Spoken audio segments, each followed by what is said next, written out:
back to my channel. I am back with this week's Teen Mom Recap. Before I get started with this week's video, I would love it if you would subscribe to my channel because I post new videos every single week about the newest episode of Teen Mom: The Next Chapter. I recap the episode and make it a lot shorter, sweeter, and funnier. So if that's something you'd like to watch, go ahead and subscribe to my channel. Anyway, let's go ahead and get started with this week's video. Cheyenne's kids are playing with play food and Ryder says, "Too much salt, too much salt." Great foreshadowing of what's about to come. Cheyenne is considering reaching back out to Ashley. Well, more so her family wants her to, and MTV. Her dad is encouraging her to clear the air.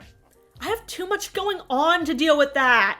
What, is Ryder's 3/4 birthday coming up? I talked to Ashley in the past about the accident, before the fights. She knew it was real, and she still said all that stuff. She went too low for me. Her dad says when you make things right, your vibration gets higher. What?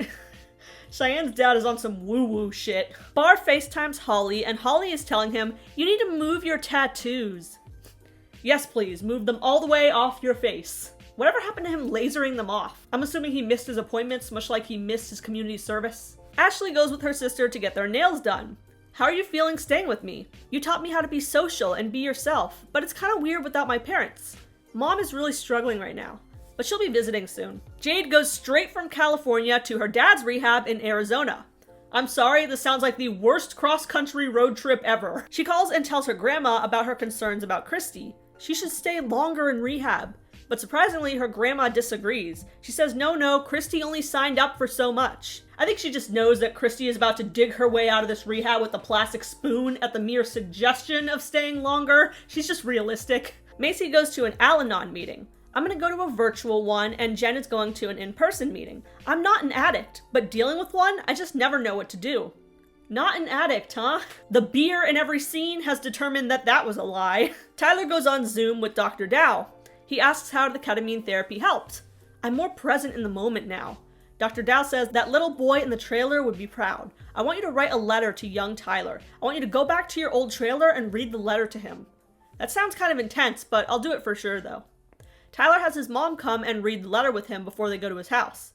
"Little Tyler, I'm sorry you're about to experience pain inevitably. It's not your fault that your mom had to be absent for you to eat and survive. Your innocence was violently robbed from you." She starts crying and she says, "It's really hard for me to read this." Jen and Larry get back from the Al-Anon meeting. They say, well, that was different. Jen has been reading Al-Anon books as well and really trying to understand Ryan. Ryan's life can't control mine forever. The problem is I want to fix everything, and that's caused a lot of disappointment and hopelessness. You can't push it down too deep, but you can't think about it all day either. Cheyenne's sister Kyle agrees that clearing the air with Ashley would make sense. And Margaret says this is a great opportunity to address the untrue things that Ashley said. Back to Ashley, T arrives to meet up with Ashley and says, "Let's turn up. I'm not here to be a granny." Or a pastor. Not like I ever acted like one. "How are you managing without Bar? I feel like I'm constantly cleaning and I can never catch up." And in the middle of this, Ashley gets a phone call. It's Cheyenne. Chey says, "Hey, can we talk? We probably should have talked a long time ago, but I thought it was best to let things calm down." Ashley says, "To be honest, I don't have anything to say to you. I don't appreciate how you treated me. That's as far as I want to take this conversation. I appreciate you calling, but I would like this door to remain closed." Well, I respect that. "Have an awesome day, thanks." And I get the feeling if she had a flip phone that this would totally be a flip phone slam moment. I guess she thought that Zach coming and talking with Bar meant that that gesture extended to her. It didn't. The time for the call was before you disinvited me. Before you got in a podcast saying I don't have to like her because she's black. Before that bogus-ass phone call. "Can I get another sex on the beach, please?" Cheyenne clearly does not like this loss of dignity. She says, "I let everyone get in my head. I shouldn't have even tried to do that." And her dad says, "You took a shot, but you were shot down." Now, Ashley went on social media to say that she wasn't even going to attend Cheyenne's wedding anyway. Which makes me wonder, like, why is Ashley this mad? Cheyenne and Ashley were never best friends prior to this. They had like 2 MTV forced interactions. She is not entitled to an invitation to Cheyenne's wedding. Ashley has had beef with literally every cast member on Young and Pregnant. She spit on someone. She should not have been that surprised that she got uninvited. Now, Brianna is also extra trashy, we have to say that. She was also very involved in that fight. Her mom pretty much started it. And Brianna also has beef with other cast members, although it's mostly just Kale. Whereas Ashley has had beef with Kayla, Jade, Kaya, and even the other Brianna. Like, should Brianna have also been uninvited to Shai's wedding? Logically, maybe yeah, in like a perfectly fair world. But Cheyenne can't be faulted for thinking that Ashley is messier. Cheyenne is not required to like Ashley, and she has no obligation towards her. Cheyenne likes Brianna more than you. I mean, that's her prerogative. Ashley's allowed to be mad, but I feel like she's taken it for so long at this point. She's still offended about being disinvited to that wedding that she didn't even want to go to. Jade talks with her dad at Rehab. She says, "This area's really nice," as they zoom in on a pile of dirt and a cactus. Bitch, stop lying. Her dad says, "I feel great. This is the first time that I've been clean for 30 years. Wow. I'm interested to see what I can do with this new potential." Jade says, "I think my mom needs to stay longer. She didn't seem as serious as you seem." Her dad says, "She never admits that she's wrong, but I'm surprised that she said she's ready to go home. I'm not going to stay with Christy if she keeps using. Point blank. When I was using, I couldn't have cared if I died or not. And you start to blame yourself too. I can't go back to that." Jade says that she's so proud that he's doing better. Back to Tyler, he says, "Mom, do you remember when I told you that I was sexually abused? You came up and you smacked me in the face and you said, 'Stop saying that stuff.' I know they weren't educated back then on this kind of stuff, but like, come on, Kim didn't even consider that he might be telling the truth? You smacked him for revealing that he was assaulted?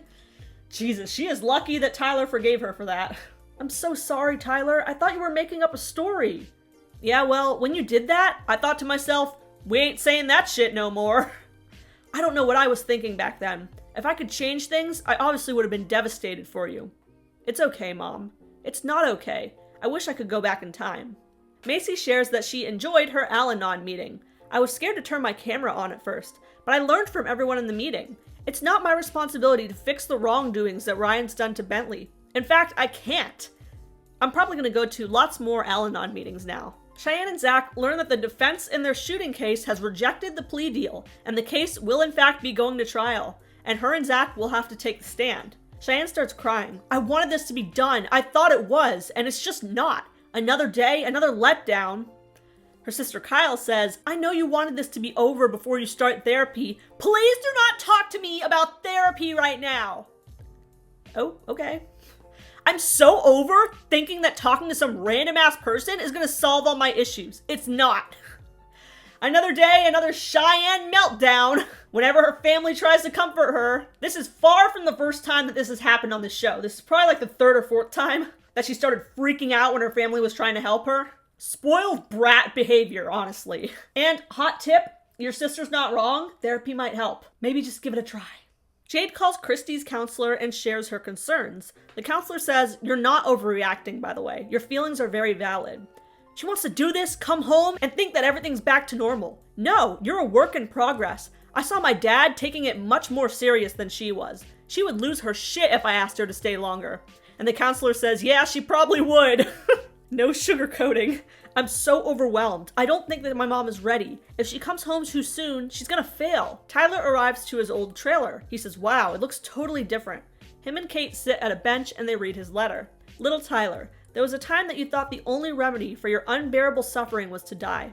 You will survive. For a reason, which is Kate, who is the purest example of love." Aww.